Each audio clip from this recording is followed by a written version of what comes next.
Welcome back. My name is Matt Reiners, and I'm the co-founder of Eversound, a company dedicated to improving quality of life for older adults by giving them the gift of hearing. Today, I'm joined by my friend Emily Alexander, Vice President of Customer Success at WelcomeHome Software. I've had the chance to get to know Emily on the conference circuit and talk about a small world. We learned pretty quickly that I went to college in her hometown. Shout out SUNY Fredonia. And her friend from high school lived in my apartment the year after I moved out. So when we came to that realization, I think we instantly became friends. But thanks for joining me today, Emily. Thanks, Matt. I'm so excited to be here. Awesome. So, Emily, can you share a little bit about your background and how you got into senior living? Yeah. So I started right out of college, pretty much at a startup, and I've been in startups my whole career now. This is the third one. I always like to say it kind of fell in my lap. I was talking to a coworker, and she made the introduction to John LaRisha, our CEO. And John was looking for their first hire, which was going to be customer success. And I ended up being that person. So I like to say I kind of fell into senior living, which I think a lot of us do. But I'm so happy I'm here, and it's probably the industry that I will end my career in because I love it so much. So again, just came from the tech world, continued in the tech world, and ended up in the senior living industry by chance. But it was the best decision I've ever made. Yeah, we've got very similar backgrounds when it comes to that. I think we're both kind of didn't know senior living and then, both had these startup platforms and kind of fell into our lap. So, hey, we're happy to have you here, Emily. Thank you. Uh, and so I think we would agree that, yes, of course, right? We're both technology companies, startups, but we're service companies first and foremost. How are you and the Welcome Home team thinking about customer service when it comes to your technology platform? Yeah, and that's a great question, and it's so integral to what we are as a company because it was the first thing we built. So my first day, I was in a community, and then I think the third day I was building a user guide. So we've been aggressive about customer success since day one. And I think I pulled a lot from my past companies and learned what worked, what didn't work. But then, of course, the industry is always very specific to how someone's going to respond to customer success. So listened a lot in the beginning about what other vendors were doing in the space, what people were happy with, what people were not happy with. And we just really prioritize it. And when I say we are a customer centric organization, a lot of people tout that, but not a lot of people practice what they preach. And Welcome Home, we do, and I'm thankful for that. But we're aggressive about adoption. We're aggressive about follow ups and making sure each community feels good after go lives. And then we prioritize support. So we have, full support via phone and email that our end users at the communities can reach out to and get all their questions answered. And then just ongoing education after the go live. I know I've worked with some other tech companies where, they go live and you're like, have fun, good luck.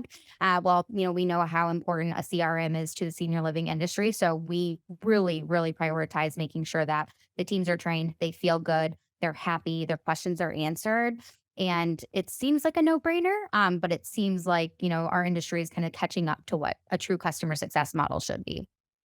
Yeah, I would agree. I think anyone who asks me, I think our bread and butter and our most important part of our company is our customer success, our community success team, we call them. And if people aren't happy, you're of course going to hear about it, and they are really driving the experience and really helping with that adoption and making sure that people are set up for success. And thinking about adoption, right? I know there's always the issue in senior living about tech adoption and how can we help communities champion the products that they're investing their time, money, and energy into?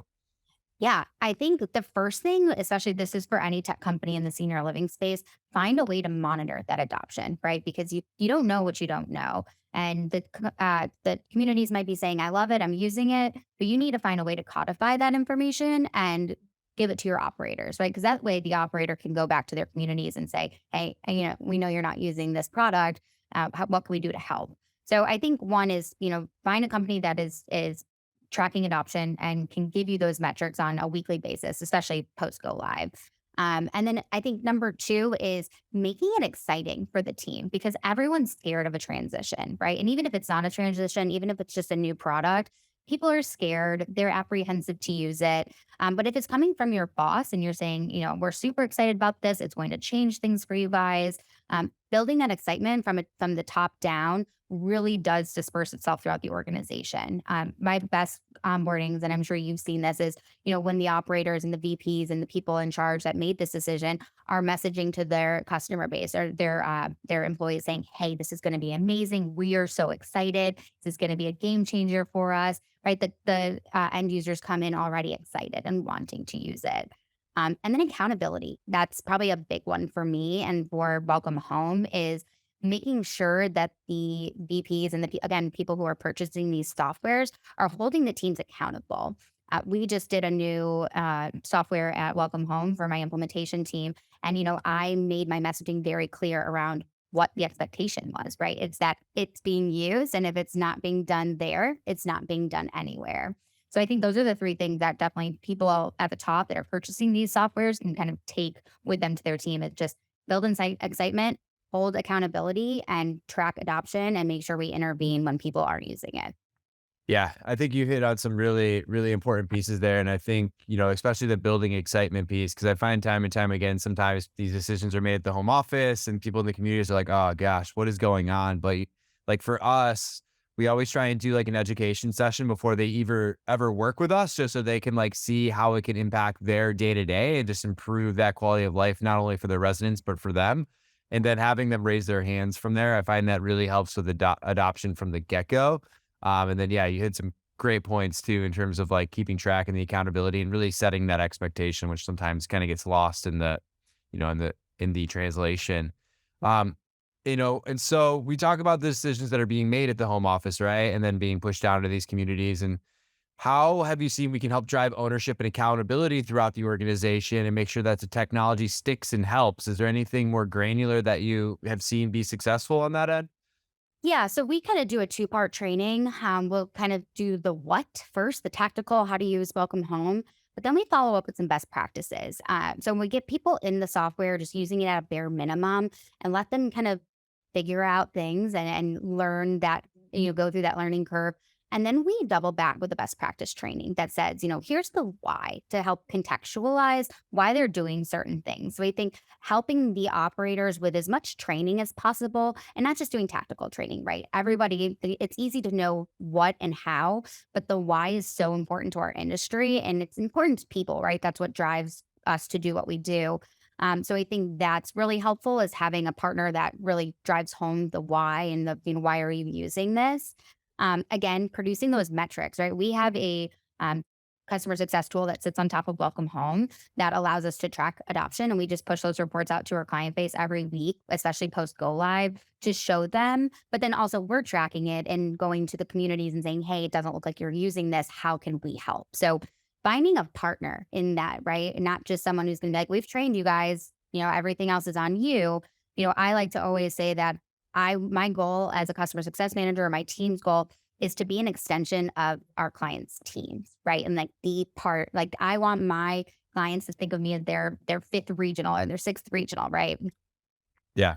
No, I love that. And it's something I always share too is like, hey, you're not just getting a vendor to work with, you're getting a partner in this. And really, I always like to share too, like their success is our success. And whatever we can do to really make sure that comes to fruition is what it's all about. Absolutely. Um, and Emily, any learnings, whether good or bad, that you can share with our listeners to better implement technology? Yeah. I think one is ask questions up front, right? I think I alluded to it earlier, but I think our industry has been very underserviced. And you see, the newer companies in this space get it and they're understanding that customer success has to be number one. But demand more than the bare minimum from your vendors. That is my number one recommendation. I feel like we've been going with the bare minimum for so long. We don't need to demand bare minimum. We want our vendors to go above and beyond with customer support and customer success. So that's my number one thing is demand excellence and ask questions before you sign that contract as to what does your customer success model look like? What kind of support hours do you have? What type of training? And does it cost anything? So ask questions, demand excellence out of your vendors. And then I said it earlier, but create excitement, right? Make it an exciting time for your teams to transition to a new software so that they are going into this with the right mentality. If you, as an operator, are worried and nervous and really stressed out about it, that attitude and that mindset is going to disperse throughout your entire organization. And it's the opposite of excitement. If you are excited, I had one of our biggest clients ever went live, and the emails they sent their team before going live, it was amazing. I just wanted to copy and paste it and send to every single new client and say, please do this, because it just got the people and the teams in the right headspace. And you don't realize sometimes that your attitude towards tech is going to, get drawn down to your team. So stay positive, demand excellence, and then hold your teams accountable. Matt probably understands this as well as I do. We can yell at your teams all you want and to say, hey, you need to use this, but it's more impactful coming from their boss than it is from somebody at a company that they don't work for.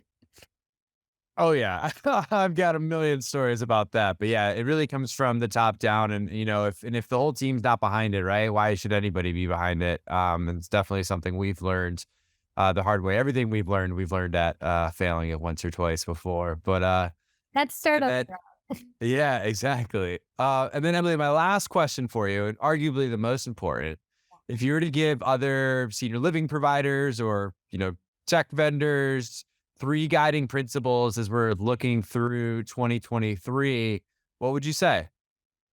Yeah, I feel super repetitive because I truly think these guiding principles are how you guys need to start looking at tech in 2023 is ask the questions and make sure you understand who you are partnering with, because this partner ideally is going to be a partner for a long time, and you want to make sure no one likes change. We understand how hard change is. You want to do it as little as possible. So picking the right vendors is the number one thing, and going back to what I said, demand excellence and ask the questions so you know who that you are partnering with, just to make sure that you fit each other's, cultures and backgrounds in the way that you do things, right? Not every vendor is perfect for every operator.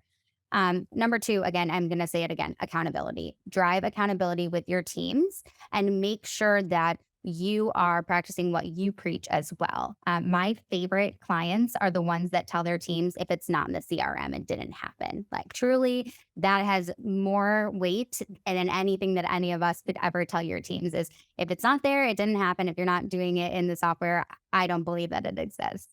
And then number three, don't be scared. I think there's been a big stigma in the industry that transitions are super hard, or just buying and adopting new products are hard. But with the right vendors and the right partners, it doesn't have to be scary. We don't need to be scarred by our past experiences anymore.